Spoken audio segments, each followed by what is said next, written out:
Hey, folks. Seems there's a lot of confusion out there these days. The world is a scary place. That's why I don't go it alone. I get my draft advice straight from the horse's mouth. I use the Fantasy Footballer's Ultimate Draft Kit. It's chock full of all kinds of stuff like premium rankings, sleepers, values, breakouts, and of course my favorite, handcuffs. So don't find yourself stranded all alone, shaking and afraid. Go to www.ultimatedraftkit.com and get yourself a roadmap to a fantasy championship. Theo!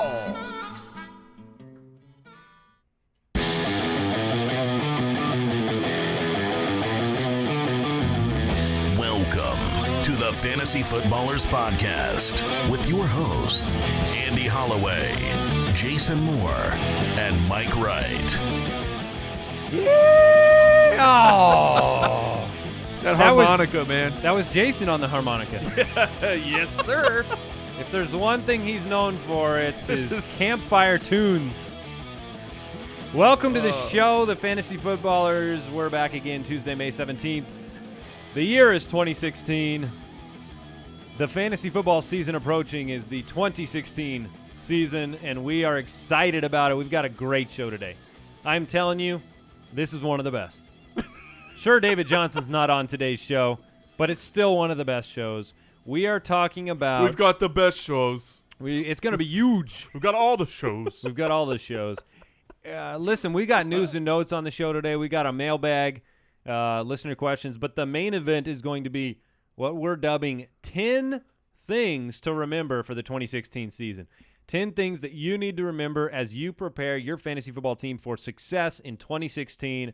And these are good. These are very good. So I'm excited about those. Obviously, you heard the intro.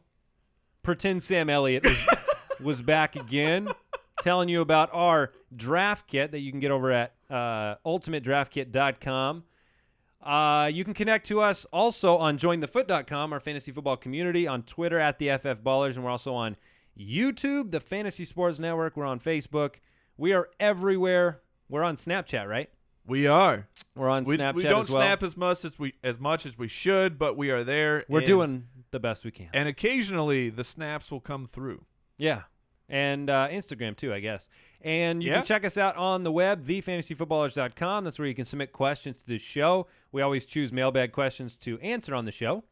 And that's where you can see our weekly rankings, our pre-draft rankings, and get more information about us on there as well. Today's show after the show, by the way, we're going to do a little Game of Thrones recap. So the show after the show, you can only get it on YouTube, and that's after our podcast. Spoiler alert, it was a really good episode. Yeah, nobody wants to know that. Yep. Jeez. Sorry, people. So before we get into the news, I got a quick question for you guys. Which player are you ashamed to love for the 2016 fantasy season? Look, if you follow fantasy football, all the different players, all the different vibes around certain players, there's somebody that you probably like that you're ashamed to admit. And so who is it for you, Jason? So my player that I really like, might say love this year. It's becoming something. Is someone that I am ashamed to admit, because I know on this show we are a couple of times going to talk about why this player should not be what some people think he like I do, what some people think he should be, and that is Doug Baldwin. Doug Baldwin, who was in the second half of last year. The second half of last year, do you know where he ranked wide receiver number-wise? I'm not answering this because you can be really sarcastic about it. I'm just curious if you knew that he was the number one wide receiver. There it is. Yeah, not like a top guy. He was the number one for the whole second half of the season. He's my number one guy. And he's on a team that I still believe I love Michael Keaton. is going towards the passing game. He's I believe, the number one clear-cut wide receiver, and he's going at a draft position that he can be on your bench to start. So I really like Doug Baldwin this year, and I am a little ashamed to admit it. All right, I'll go ahead and give you mine. I'm ashamed at the amount of love I have for Isaiah Crowell. Don't be ashamed. In fact, I threw it out there on Twitter this week, and you always get two reactions on Twitter, by the way, when you mention player names. They're always very measured and very thought out and mild. Well, I guess you have three reactions. There's reaction number one, which is I love the hot take, right? There's reaction number two, which is I hate you and you're stupid. And then there's reaction number three, which is like, shut up. Don't tell anybody about him. That's true. Be quiet. Like I think I said TJ Yeldon and Crowell were undervalued. And they're like, let's keep it that way. But I like Isaiah Crowell. Look, Hue Jackson is a coach that I've spoke about. You know, he's almost at Gus Bradley levels of my affection towards him. He's got to be at least Gus Bradley for you. Oh, He's more worthy of affection than Gus Bradley probably is. And you loved Jackson forever. Back when he was with the Raiders, you were a Hue Jackson man. I like Hue Jackson. I think we all agree he worked wonders with the offense in Cincinnati. He deserves a head coaching job, and even if it's the hardest one on the planet. And look, they didn't go and they didn't grab another running back to come in and make a big splash and try to steal the job away. But Andy, they only had 14 draft picks. How could they use one on a running back? Yeah, exactly. Well said, voice of public opinion. You've made your point. Look, Duke Johnson is a great PPR running back, and Isaiah Crowell's value is limited in PPR leagues. But look, he's a good player. Do you know where he finished last year? Last year when Isaiah Crowell was on nobody's map. I do not know where he finished. Do you guys want to take a guess? It might be fun because I think you probably have no idea. Let's see. Okay, Crowell, where did he finish last year? I would have guessed he'd finish around 30. I would go mid-20s. I'm going to go with 25. He was 29. He was 29. Oh, so he's outside of that top two, but I mean he was close. He's an RB3. That's a usable running He's back. an RB3, and I think it improves this year with a better offense, a commitment to him as that, he's going to take the big back carries. Well, I will say this because I actually really like Crowell this year for where you're drafting him.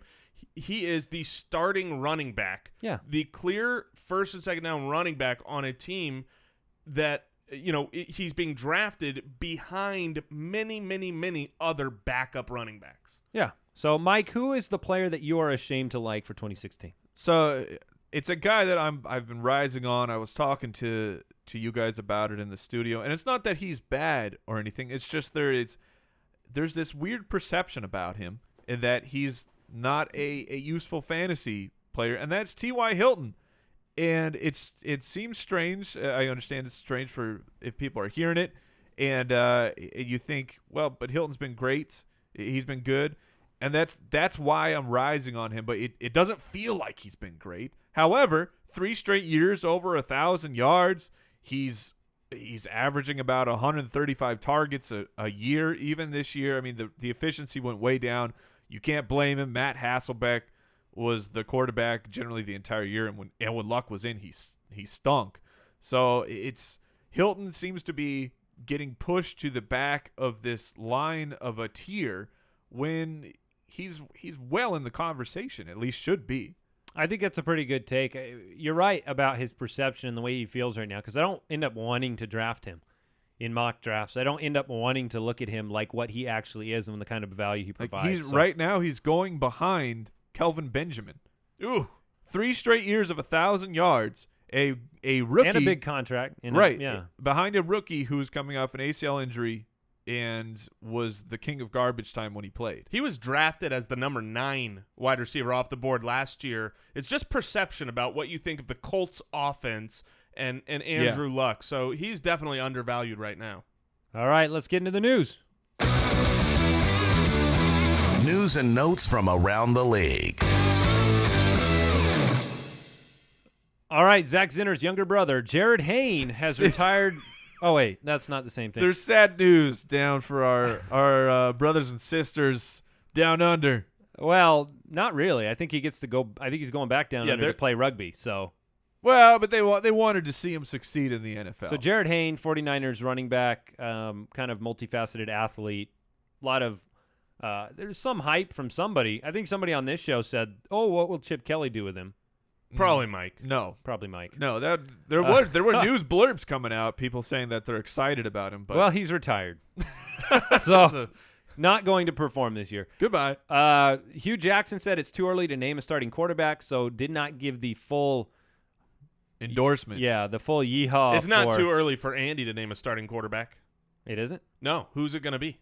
Robert Griffin III. I believe it will be Griffin as well. Because It's unanimous. Yeah. But McCown is there, and McCown played pretty well last year. Yeah. Doug Baldwin said the Seahawks will go back to the run game this season. Thoughts? I think it's interesting to hear the player say it, and in that same conversation, he talked about his numbers are going to go down, he believes. But when you look at the actual splits of passing attempts, if you're just talking volume, there's a very minuscule difference between the first half and the second half of the year. But for attempts for Russell Wilson, he just became incredibly hyper efficient. Like he had a special saved up, and he hit the square button, and all he did was throw touchdowns. Do you think that number might be misleading, though? Because everything about how they played with your eyes and watching them, I mean, I don't think anybody's disagreeing with the fact that they became a pass-oriented team. They took more shots downfield. They passed around the goal line to a much higher degree than they did with Marshawn Lynch involved. I think that's the key. Well, and so let me ask this. So is that misleading? Well, the thing is I don't think we can take Doug Baldwin's opinion or insight, if you want to say insight, that they're going to be a more running team this year as any kind of canon, because the question that I have is, are they going to be better at running the ball this year without Marshawn Lynch, or worse running the ball this year? I think that they're going to struggle more this year in their running game than they did last year, at least in the first half, be more like what you saw in the second half, which was still okay. They could still run the ball, but it puts them in situations where Russell Wilson has to make the plays that he is fully capable of making. I said this in the studio today to the chagrin of some of you, but I have a sneaking feeling that Russell Wilson's going to end the year as the number one quarterback. I think everything you said is very possible and very true. You don't just replace Marshawn Lynch with another piece of some guy that you say, well, he's a lot like him. Well, you don't replace kind of a once-in-a-generation type of talent. That being said, you look at success for the team. They went to the Super Bowl. They performed at the level that they wanted to perform at when their team was oriented to the run. And when they were oriented to the pass, say the final play of their Super Bowl. Oh, sorry, Seattle fans. All right, but so here's the difference from weeks 1 through 9, or so the first 8 games, I can even say that. First 8 games, average passing attempts 31 and a quarter.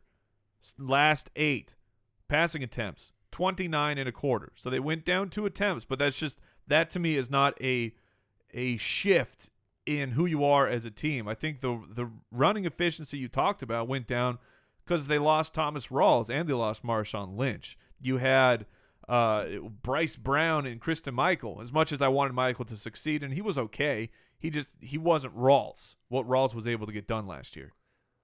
Okay. So I think we've covered all the different angles for that. So ESPN's Rob Dimavosky, I mispronounced his name, believes Jared Cook was the Packers' best offseason addition, which is probably true because they never really, have offseason additions. So that's true. I mean, they don't genuinely bring in big name free agents. They draft their players. So Jared Cook, though, I added this blurb because I wanted to briefly speak about expectations for Jared Cook. How much of a potential flyer really is he? You can have him as late as you want him. I don't think he's going to be. He'll be one of those like last tight ends drafted in your draft. Those guys where it's like some of them are drafted, some of them aren't. I don't expect the upside to be too high because Aaron Rodgers has not used the tight end, even when Jermichael Finley, which we forget how long ago that was. Jermichael Finley was used okay, but he wasn't a big red zone target. This last year, you saw Richard Rodgers finish as a top 12 tight end, but that took the injury to Jordy Nelson to actually use him. It took a Hail Mary 50-yard touchdown pass, which really helped spike up the fantasy points to get some of that production.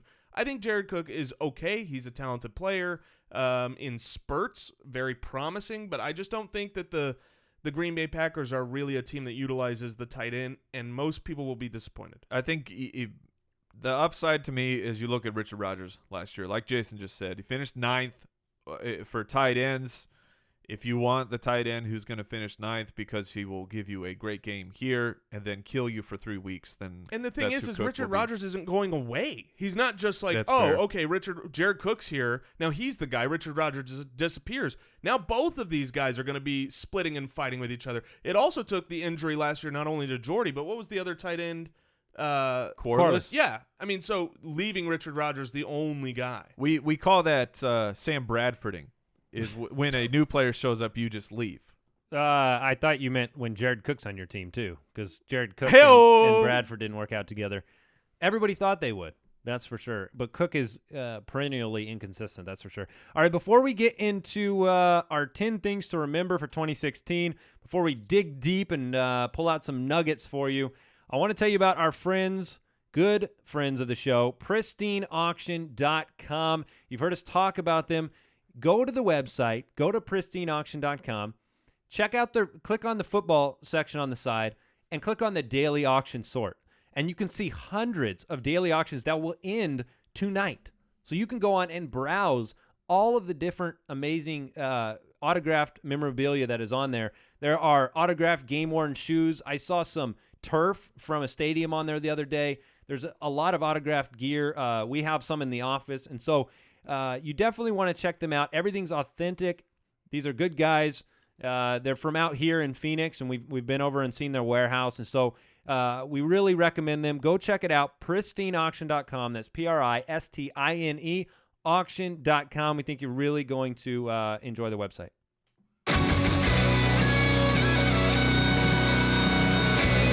Dig deeper, y'all. Let's go! Let's go!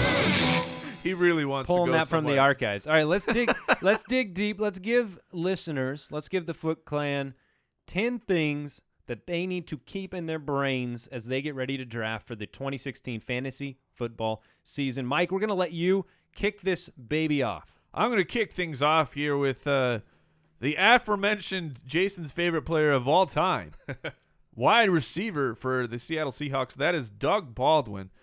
And I did some calculating of the maths and looking. I didn't know you could do that. I didn't either, but I mustered it up. I looked deep and I got it done. And Doug Baldwin has played 5 seasons. Okay, 5 seasons in the NFL.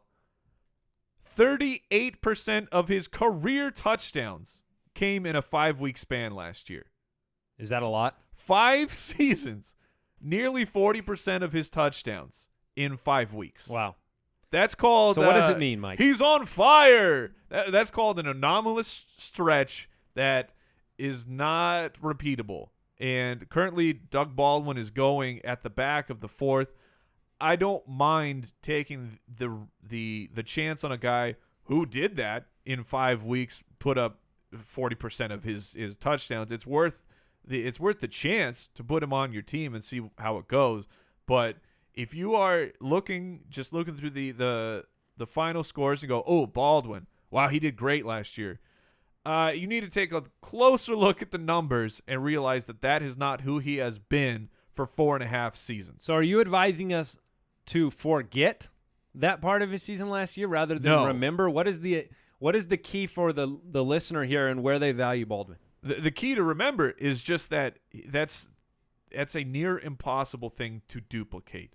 So if you're drafting Baldwin saying, oh man, I'm getting 10 touchdowns from Doug Baldwin, that is a guarantee, that is a lock, you're looking for disappointment. Yeah, and I shared my love for Doug Baldwin, but I completely agree with this point that you have to remember how crazy it was. I mean, I made the point that he was the number 1 wide receiver the last half of the year.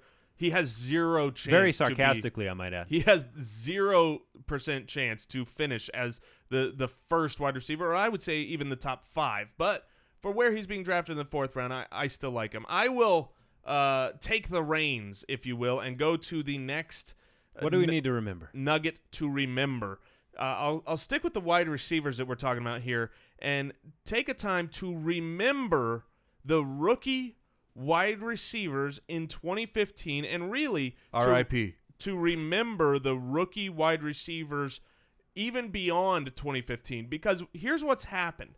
In 2014, we had a Hall of Fame wide receiver draft class, something that has never happened in the NFL before. And when you look at rookie wide receivers breaking in, you figure you need to be a top 36 wide receiver to be, generally speaking. I mean, there's weeks you could use a guy, but generally speaking, that's a guy who's rosterable, startable, is a top 36 wide receiver. Over the last decade, usually the half of the time, there is one rookie wide receiver that cracks into the top 36. One. Sometimes two. In 2014, there were 6. That's nuts. And some of those guys, Odell Beckham Jr., he wasn't even drafted, right? But that rookie class was in fantasy drafts. Yes, yeah. Well, obviously he was drafted by the New York Giants, but in fantasy drafts, he was not generally drafted that year. What happened last year was this crazy rookie wide receiver value going into the draft. It was the highest ADP for rookie wide receivers ever. Never before in fantasy football have rookie wide receivers been valued as high as last year. That was because of the 2014 season. The narrative was, is there a change? Is this now a passing league?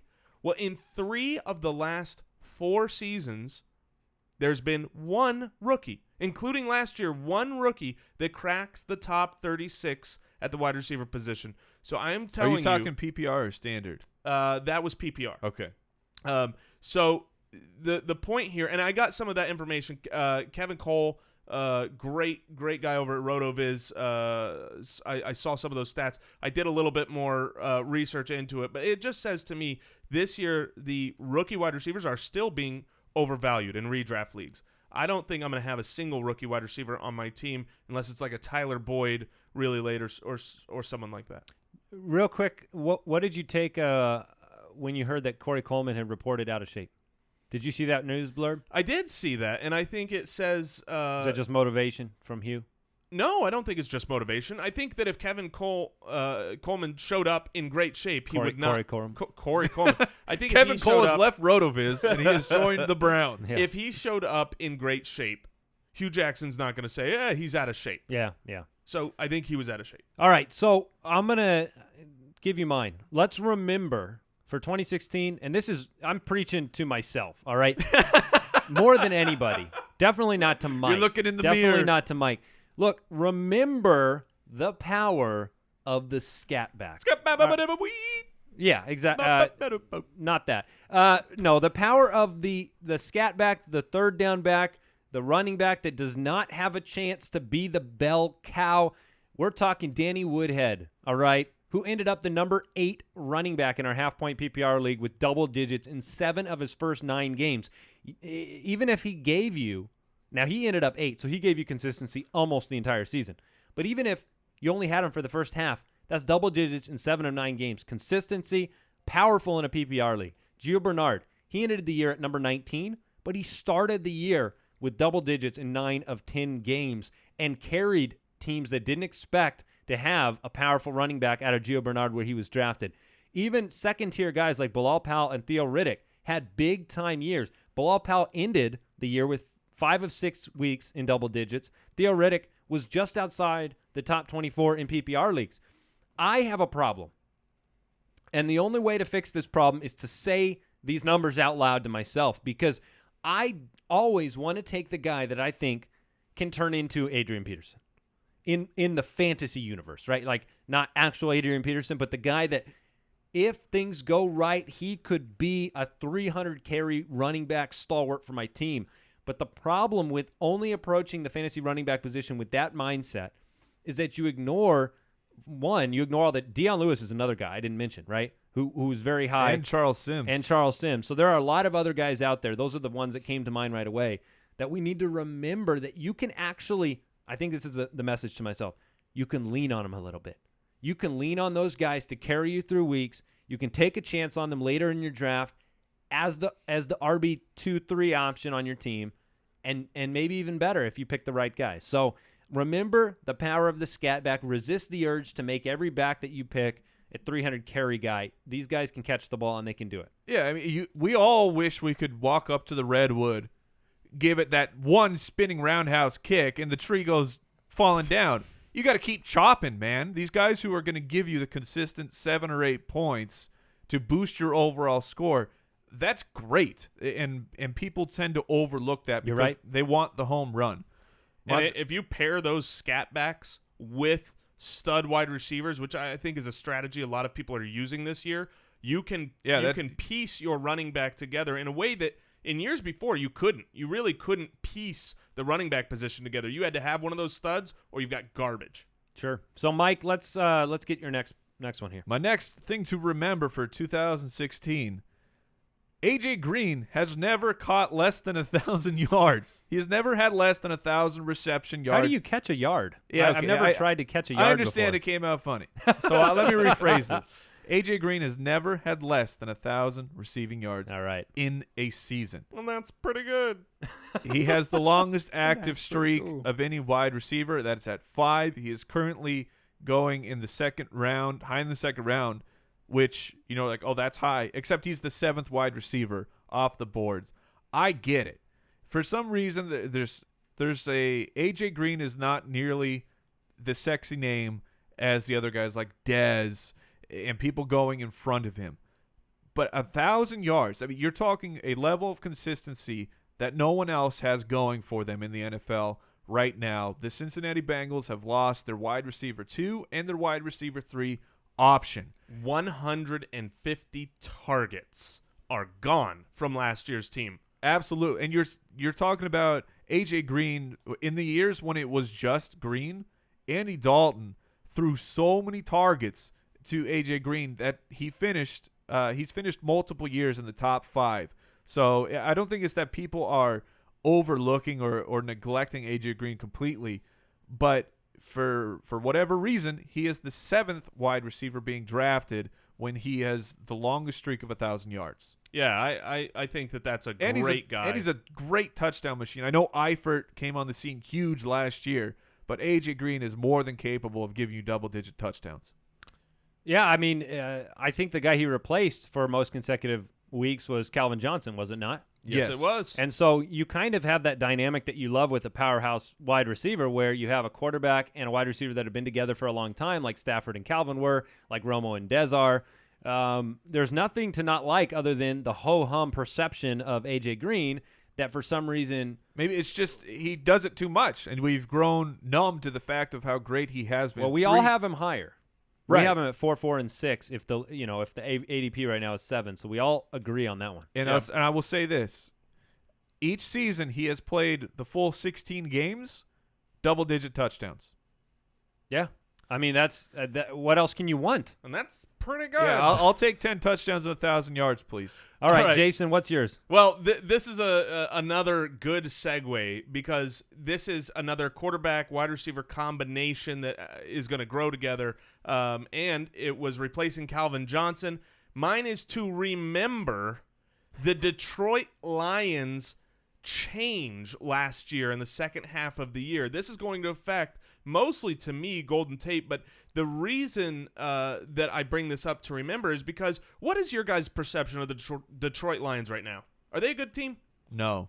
That's the perception. They're not they're a mediocre offense is my perception. Exactly. Right now. And I think that most people see their team in closer to the vein of the Cleveland Browns. They're just kind of a mess right now. Plus, they're losing Calvin Johnson. Yeah. So I think the value of the Detroit Lions players is as low as it could be right now. But let me tell you some of the changes that happened last year. They started 1-7, right? They were a complete dumpster fire. So everybody was off of them. The guys that had a little bit of hype, the Amir Abdullahs, they stunk the first half of the year.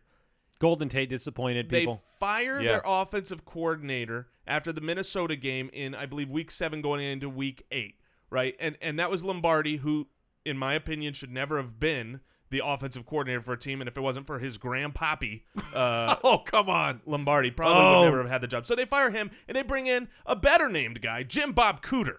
Jim Bob Cooter comes to town. Yeah.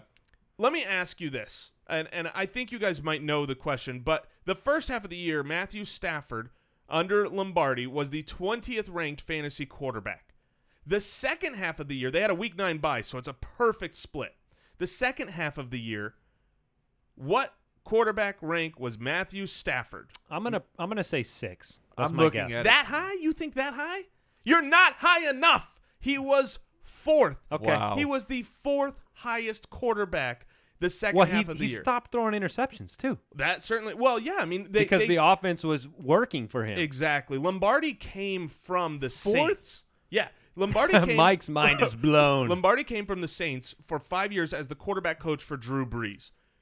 And then he transferred over to Matthew Stafford. Matthew Stafford is not Drew Brees mentally, and that game plan that Lombardi had was too much. I will give him the credit that Stafford has improved as a real-life quarterback over the past couple years. So I'll give Lombardi the credit for that. Sure. And I don't mean to throw too much shade on him. But look at Golden Tate last year. Last year, Golden Tate in the first half of the year, he was the 56th ranked wide receiver. Garbage. Unusable. The second half of the year, he was the 19th best wide receiver. That's a guy that's in your starting lineup. He's losing Calvin Johnson. He is last year, and I told you, I think an episode ago, I said I needed to go look at Golden Tate again because I wasn't sure. I was kind of starting to become down on him, but when I had looked at him early in the offseason, I liked him. I know Matt Harmon, probably the best name on wide receivers, does not believe in Golden Tate. And it's very rare that I go against the grain on wide receivers for Harmon, but I do here because last year he had 90 receptions. He had 99 the year before. Calvin Johnson is going away. He's the clear number 1 there. Marvin Jones is not going to be the number 1 wide receiver. He's got the chemistry with Matthew Stafford. He is a lock, barring injury, to get 100 receptions. He's always been a good yards after the catch until, bizarrely, last year he was not good at that. I expect him to return to the norm. Last year was a bizarre year in general. Yeah, with the split of the season, Calvin's inconsistency. It was a weird year. Jim Bob Cooter coming back. Remember the Lions. Yes, remember the Lions. Roar. Denzel Washington. That's was in that movie. what my son would say. All right, I'm gonna go with this, guys, and it's a refrain we've said on the show before. Obviously, it's a big part of what we do. But it's part of remembering what you need to remember for 2016, and that is remember the power of the streaming quarterback, all right? A streaming quarterback is a quarterback you sign from the waiver wire and start that week. Because they have a plus matchup. Correct. It's a matchup play, lets you not waste a pick on a quarterback early in your draft. Sure, you'd love to find somebody you could play every single week, but a lot of the times you can't if you pass on a quarterback early. Look, last year, during the season, every week we have a segment on the show called Full Stream Ahead. Each of us select a specific quarterback that we believe has a chance at succeeding in the coming week that is not owned in at least 50% of the leagues out there. And so we are giving you 3 streaming options, 3 different options every single week of the year. If you take the options we gave you last year, you would have ended up with, on average, the number 6 overall quarterback. That will get it done in your league with your other strengths at your other positions. There were guys, look, how many people's stories that didn't win Foot Clan titles last year, that didn't win their championship, ended with this. Kirk Cousins killed me. I knew it was coming to Kirk. Yeah, that was the first time I almost cursed on the air. I almost said, darn Kirk Cousins was the reaction we got from so many people. He was so unpleasant. Because unless you were streaming quarterbacks, listened to the show, picked them up and played them, then you won your championship. The power of the streaming quarterback is great. Even the guys that ended up as week in and week out starts last year, the Carson Palmers of the world, even Cam Newton, Tom Brady, they went late or not at all in drafts. Yeah. Blake Bortles, Derek Carr, guys that you could play. Don't forget the power of the streaming quarterback. And not only is it the fact that you would have ended up with the top 6, quarterback on average, but Andy alluded to it, you get your draft pick back for where you had to invest. I mean, if you want one of those top guys, here's the guys that you had to pay a top pick for last year. Andrew Luck, Aaron Rodgers, Peyton Manning, Ben Roethlisberger are 4 of the top 5 last year, and they all hurt you through the season. Imagine who you would have drafted in the 3rd or 4th round there instead of those guys. So I like that. I'm going to take the next one here because it's a real good segue from remember the streaming quarterback. It's remember the depth of the tight end position. The tight end position last year changed. Going into last year, it seemed like there were a few good options and then garbage. And all of a sudden, guys came out of the woodworks to finish as good tight ends. Gary Barnidge was undrafted. He doesn't have an ADP. And he finished as the, depending on your scoring format, the number 2 or 3 tight end. Some of the offseason moves that have been made this year have only expounded that, right? Martellus Bennett leaves and goes to the Patriots, leaving Zach Miller all alone. Ladarius Green. Exactly. Ladarius Green goes. Dwayne Allen. His value goes up. Kobe Fleener goes. Both Dwayne Allen and Kobe Fleener's go up. And so this is what I want you to remember from last year, okay? Last year, here are guys that finished in the top 12 at the best of the tight end position. Gary Barnidge was undrafted. Jordan Reed was amazing. He was the 19th tight end off the board, meaning he's undrafted. You had Gates, who was a top guy, 14th tight end taken. You had Tyler Eifert, on average, undrafted last year. Benjamin Watson, undrafted. So this is another one where you don't want to – I get going after Gronk. If you want to go get Gronk because Gronk finished last year number 1, Gronk finished the year before number 1, if Gronk plays the whole year or even just 14 games of the year, he's going to finish number 1. And so you want to spend that draft capital, do it. But outside of that, I think you're going to be really hard-pressed to make a good decision drafting a tight end early. And let me give you some names of how deep this year is. You got Gates. You got Austin Seferian-Jenkins, Eric Ebron, Dwayne Allen, Jordan Cameron, I think is a sneaky play this year. Zach Miller, Jared Cook, we talked about. Clive Wofford. Some of those guys are going undrafted and will finish in the top 5 because that happens every year. I think, well, we're going to talk about this a little bit more in the mailbag section because we have an actual question regarding the tight end position, a voicemail question. But I'm going to say this I think Gates might end up being the steal that nobody wants to admit. You talk about a player you're ashamed to like, he's getting closer to my list. He's already in my list, my man. Because he can't walk. He can barely even walk on the field, but he's Antonio Gates, no Ladarius Green, and Phillip Rivers and him have such a rapport. So just keep that in mind. Mike, it's your turn. All right. I'm going to jump mine a little bit out of order here and finish because I think the number 3 will be a little bit longer. I'm going right to number 4. We all love the final standings. I completely admit when I look at them, they can overtake some of my opinions. And what do you mean by final standings? You're talking about like the ranks of players? I mean the end of season standings, rankings, when I'm looking back at 2015 and previous and you go, oh, wow, this guy finished. Like Frank Gore. Frank Gore finished as the number 12 running back. Did it feel like that? Right. Like, I don't know. Certain guys feel it. Some guys do not. Here's one example. Larry Fitzgerald, the wide receiver 11. He finished as a wide receiver 1, and here is why. Weeks 1 through 8, he was the 3rd best wide receiver for fantasy. On fire. He started like a monster. Weeks 9 through 17. Yeah, I remember you bragging a lot. Oh, I loved him. He was great. Weeks 9 through 17, though, he was the 34th wide receiver. So, in that time period. Is that making sense? Yeah. You're good. So, what I'm saying is even though he finished 11th, for half the season, he was not a huge, tremendous asset to your team. So, it's good to take the final rankings into account, but you need to look deeper at the numbers. How did that guy perform week in and week out? Was he getting a huge amount of his production from just 2 to 3 weeks? And overall, how did they perform? So don't just fall in love with that final ranking. All right. I like it. Let me throw mine in here, and then we'll let you finish it out, Mike, with your last one, because I love the last one. Look, we have Remember the Lions. I'm going to throw out another one here. Remember the Patriots. All right. Everybody has a reason to, not like the Patriots unless you're a Patriots fan. Maybe it's spite. Maybe it is jealousy. Maybe it is age. Maybe it is injury-prone nature of Mr. Gronkowski or Lewis or Edelman. But look, when push comes to shove, until Tom Brady is retired and in a booth somewhere, and Bill Belichick is sailing away on his yacht, they're going to be a force for fantasy football that should not be underestimated. Tom Brady last year ended the year number 2, I believe. You had the top tight end. You had Edelman, who was the number 5 wide receiver until he was injured. You had Dion Lewis, who was the number 7 in PPR leagues until he was injured. And look, despite all those injuries, they finished 5th in passing yards. And what does this mean for this year? Well, I'll tell you right now, breaking news today was that Danny Amendola had a couple of different surgeries, and there's a likelihood he will not be ready for week 1. Amendola? Yeah, Amendola. So Chris Hogan coming into the equation now. No LaFell.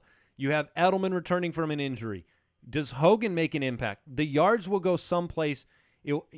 Guys like James White, who came in after injury last year, were fantasy relevant players, even to the point of who am I thinking of? The other backfield mate that they had, Brandon Bolden at times. The thing that I want everyone to remember about the Patriots is that the weapons around Brady, the key and the cog is Brady, right? And yes, he might get suspended for the beginning of the year. We need to remember that too. But that could push down value of Patriot players. It could push down value. Martellus Bennett could come onto the scene if Gronk was hurt again. Just don't be afraid of using the weapons in New England. I think we saw last year that as long as Brady's active, they're a force. So what is the final remember? All right, the final remember. We're going to have a quick chat here about busting. Now, I believe it was last week we were going through the wide receivers, and there's perception is building that wide receivers are far safer than running backs.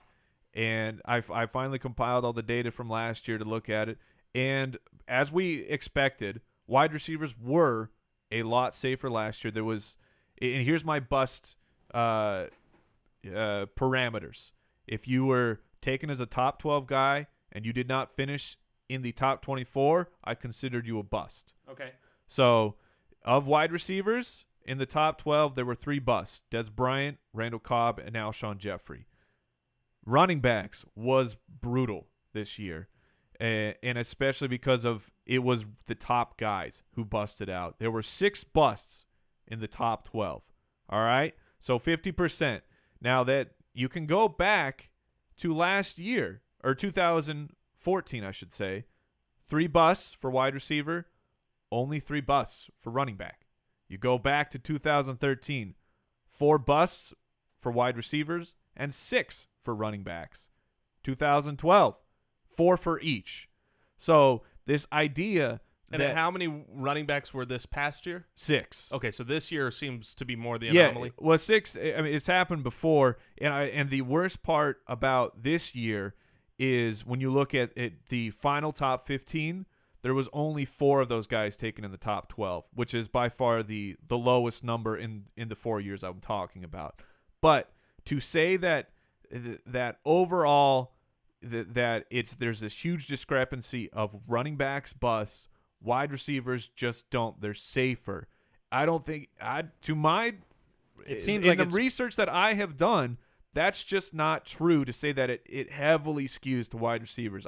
It would say. But it says last year it did. Yes, last year did. And people, like we said with the rookie wide receivers, 2014 rookies were unbelievable. ADPs for rookies last year went through the roof.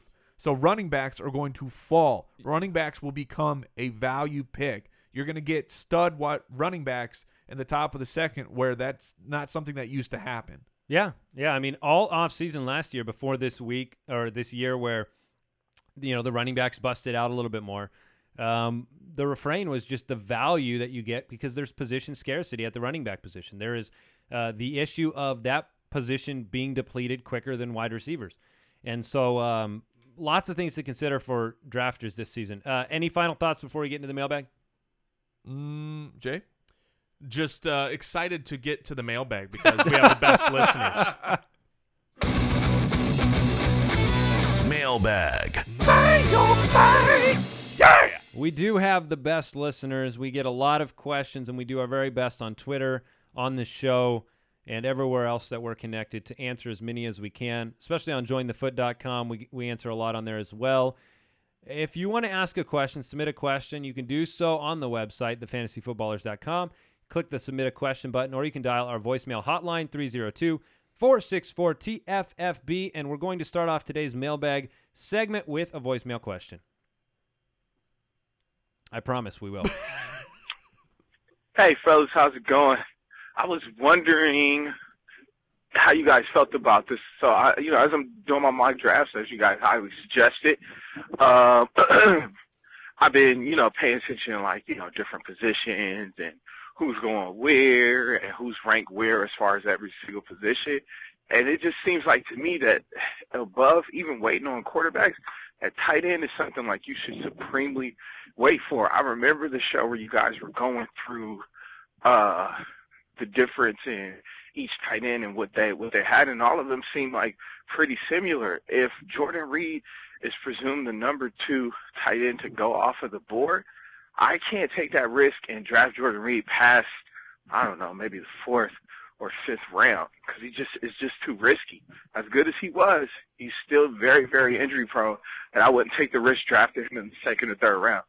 So I was wondering, do you think that tight end is something you should wait on, or is that a position that you can have a huge positional advantage over with Jordan Reed, Greg Olsen, I don't know, maybe throw Kobe Fleener, Tyler Eifert in there? Your thoughts? Thank you. Bye. It's a good question, because I think he's right that if you hit on tight end, having that positional advantage is huge. Yeah. But what does it mean to hit on tight end? Yeah, you didn't hit on Jordan Reed last year taking him early. You hit on him super late or on the waivers. Same with Barnidge, same with all those guys. I think that hitting on one of the top tight ends, the absolute studs, honest to goodness, and I know we don't want to ever admit this because we're the professionals, we know everything. I think that you're going to hit on the top end next year mostly by luck. You're just going to happen to have grabbed the guy. There's reasons. I can give you 5 guys that I think are going to be able to do that. Let's call that educated luck. Sure. By hypothesis. You're going to take your educated guess. But we're just throwing out science words. Beaker. Well, my point is, it's a matter of what it costs Bunsen you burner. in the draft to take that risk. And so I agree. I mean, I'm not drafting Jordan Reed in the 2nd round or even the 3rd round, not because he's not worth the value if he hits, but because I have to give up a really high-quality running back or wide receiver prospect there and that I will not be able to form of get a in the risk. 7th round. Whereas in the 7th round, I'll be Right. able to take a guy. I'll be able to take Kobe Fleener, who could be that guy in the 7th round right now. Yeah, it's a good point. I think I'm glad you spoke to Jordan Reed specifically, because that's going to be a hard decision for a lot of people. Because let's be honest, if he is what he was to end the year, it's well worth the pick, and everybody who did it will be happy, and everybody who didn't will be mad and sad. But that is the dichotomy of that kind of a pick, a guy who doesn't have a track record of extensive time being that level, and that's the chance you take. That's what you talk about educated luck. The people that do it are going to feel really smart, and the people that don't are going to feel really dumb, and there's no guarantees. One note here. I was looking up the ADP of the tight ends this year, and I didn't realize.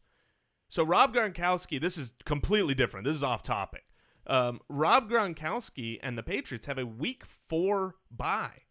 Do you realize that means that really, if the suspension holds for Brady, that's actually going to be 5 weeks into your fantasy season before you get Tom Brady back for those Patriots. So it's just another thing to consider. And 5 really, weeks. that's 6 weeks, because he doesn't start playing until the 6th week of the NFL season, right? Because you'd miss 3, you'd have the bye, you'd miss the 4th game. So, the 4th game, 5th week. So you're talking about the way it's going to feel is you're losing Brady for half of the fantasy season. Is how it feels. Before the fantasy playoffs, you're about halfway into the season. That is brutal. Just like I said, forget the Patriots. Good episode to find that on. And just what I'll throw in here to the tight end discussion is I'm looking at tight end scoring from weeks 10 through 17, because as we know, there's always the tale of 2 halves. And from weeks 10 through 17, the list of tight end ones is just littered with guys who were either not drafted or drafted extremely late. Watson, Gates, Rodgers, Will Tye, Julius Thomas, Zach Miller, Barnidge, Ertz, Walker, and Reed. So the only guys in there who you expected to be there, Greg Olsen and Rob Gronkowski. Yeah, so let's move on here. Sean in Boston. Hey, guys, love the show and everything you do for fantasy football fanatics. He's in a keeper league, and he has 2 players he's considering keeping. Doug Martin, which would cost him a 5th-round pick, and Tyler Eifert, which would cost him an 11th-round pick. He's leaning towards Martin, but the loss of Sanu makes me think Eifert might see increased targets. I believe Jason just said Cincinnati lost 150 targets last year. What are your thoughts on this decision for Mr. Sean in Boston, Mike? Oof. You're talking a starting running back who was top 5 last year in the 5th, tremendous value, versus Eifert, he'll lock up your tight end spot for a free pick there. I would lean towards Doug Martin. I'm looking at the format. This is a 2 running back, 2 flex league. So I think it's pretty important here to have your stud running back, and then like we just rattled off, just dig the wire, be vigilant in finding who's hot, who's got the good matchups, and I think you'd be better off going. Or Martin. draft Antonio Gates in the actual 11th of your league.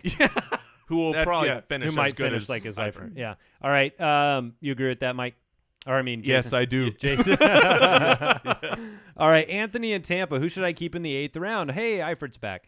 Tyler Eifert, Michael Floyd, or Danny Woodhead, a standard league. Ooh. Who's the 8th round pick there? For me, it's Michael Floyd.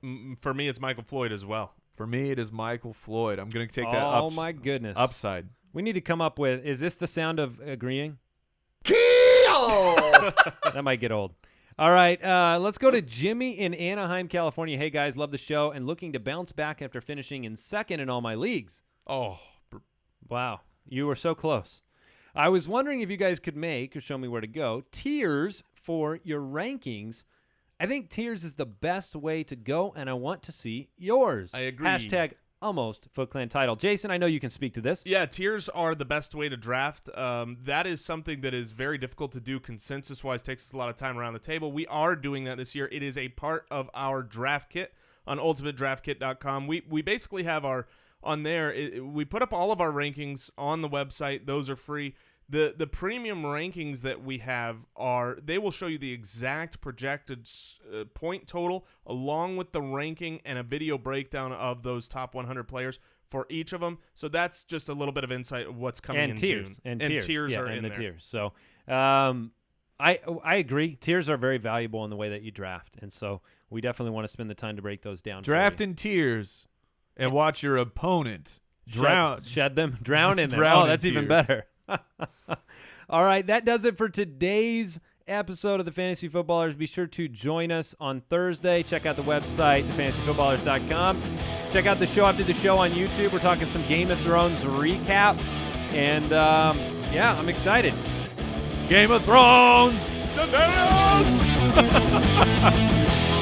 Thank you for listening to another edition of the Fantasy Footballers Podcast. Don't forget to visit us on the web at www.thefantasyfootballers.com and follow us on Twitter @TheFFBallers.